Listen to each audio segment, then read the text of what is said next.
Donc, M. Dallier, tout à l'heure, dans son intervention précédente, il a un peu avancé ce qui serait notre position concernant donc, le personnel.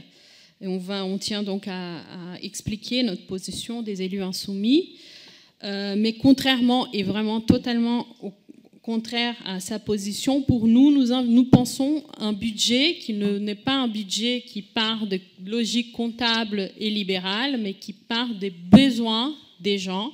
Et les besoins en Seine-Saint-Denis sont très importants, et notamment les besoins en fonctionnement et en personnel. Donc je ne vais pas reprendre les éléments qui ont été donc donnés dans l'intervention d'Émilie Lécrault, auxquels nous sommes complètement d'accord, mais juste apporter quelques éléments de notre interprétation de la discussion. Donc nous le savons, le gouvernement actuel, comme d'ailleurs ses prédécesseurs, porte une lourde responsabilité dans l'étranglement financier de nos collectivités territoriales locales et dans les inégalités sociales aggravées par les déficiences en termes de services publics. Le rapport Cornu-Gentil-Cocuendo, que nous avons cité à maintes reprises ici, a démontré à quel point l'État maltraite notre département, par exemple en matière d'éducation, de justice et de sécurité. Nous avons salué, bien sûr, l'expérimentation de la recentralisation du RSA, car un peu de manne financière est toujours bienvenue pour notre collectivité. Mais soyons clairs, il ne s'agit pas d'une renationalisation du RSA, il s'agit tout au plus d'une recentralisation partielle. L'État ne compense pas l'ensemble de nos AIS et il ne rembourse pas la dette colossale qu'il doit à la Seine-Saint-Denis. Plus de 2,7 milliards. Et cette dette, dont plus personne ne semble vouloir parler, continue pourtant de peser lourdement dans nos capacités financières. Dans ce contexte, nous avons devant nous un budget dont les recettes sont en augmentation, en grande partie aussi grâce à l'augmentation de la DMTO et d'autres dispositifs de fiscalité, qui se caractérisent par un investissement massif et un fonctionnement maîtrisé, c'est un mot du rapport que je mets entre guillemets.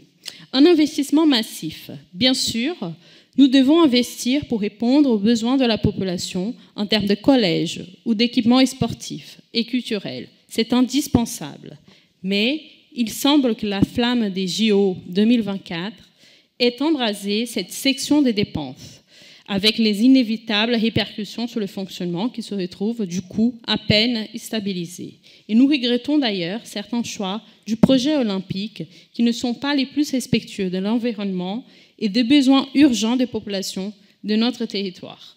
Pourtant, concernant nos compétences obligatoires et face aux besoins sociaux grandissants, nos services souffrent d'un cruel manque de moyens, en termes de personnel notamment, et les agents peinent, malgré tout leur engagement et leur professionnalisme, à mener toujours à bien leur mission. La priorité n'était-elle pas de renforcer considérablement nos politiques sociales en faveur, par exemple, de l'aide sociale à l'enfance et de la solidarité? La priorité n'était-elle pas de renforcer massivement la prévention spécialisée ou encore les PMI? La priorité n'était-elle pas d'améliorer les conditions de travail des agentes et des agents et de recruter davantage pour un service public de meilleure qualité? Et au-delà de nos compétences obligatoires, nous n'oublions pas la culture, le sport et les loisirs, car ils sont complètement nécessaires au développement du lien social, au bien-être et à l'émancipation de chacune et chacun. Et forcément, je veux évoquer la jeunesse pour laquelle il serait temps d'imaginer une mesure structurelle forte, comme la gratuité des transports, à l'instar de la ville de Paris, par exemple. Si nous sommes satisfaits de certaines avancées qu'Émilie Lécrault, une fois de plus, a d'ailleurs appelées, nous considérons que ce budget ne traduit pas les priorités qui doivent être les nôtres aujourd'hui dans l'intérêt des habitantes et habitants. C'est pourquoi nous nous abstiendrons sur le vote global. Nous, les élus insoumis. Nous rappelons aussi, comme nous l'avions d'ailleurs demandé, qu'un report du vote du budget début 2022 aurait permis à cette Assemblée nouvellement renouvelée de mieux s'emparer des enjeux et de formuler des propositions dans un plus grand respect du débat démocratique. Merci beaucoup de votre attention. Merci. Je n'ai pas d'autres interventions.